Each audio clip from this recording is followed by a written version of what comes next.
గత వైసీపీ ప్రభుత్వ హయాంలో విచ్చలవిడిగా అవినీతి అక్రమాలు జరిగాయన్నారు ఎమ్మెల్యే వరదరాజులరెడ్డి. అందుకు నిదర్శనమే కడప జిల్లా ప్రొద్దుటూరు మున్సిపాలిటీ పరిధిలోని 43 మంది అధికారులు సిబ్బందిపై చర్యలకు ఆదేశించామని తెలిపారు.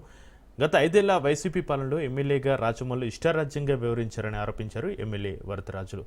వాళ్ళ తప్పులతోనే నేడు అధికారులు బలయ్యారని విమర్శించారు. సభ్యుని కూడా ఎన్నికైనాను. మరి అప్పుడు గత 5 సంవత్సరాలలో జరిగిన మున్సిపాలిటీలో జరిగిన అవినీతి కార్యక్రమాలన్నిటి మీదను ముఖ్యమంత్రి గారితో విచారణ చేయించండి. కొంత డబ్బులు దొంగ బిల్లులు వేసుకొని తినేసినారు. చాలా వరకు నాసిరకంగా పనులు చేసి తినేయడం జరిగింది.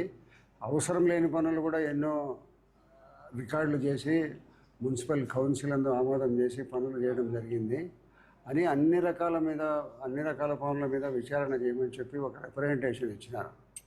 ఆ రిప్రజెంటేషన్ మీద ఉన్నతాధికారులందరూ వచ్చి విచారణ చేయడం జరిగింది.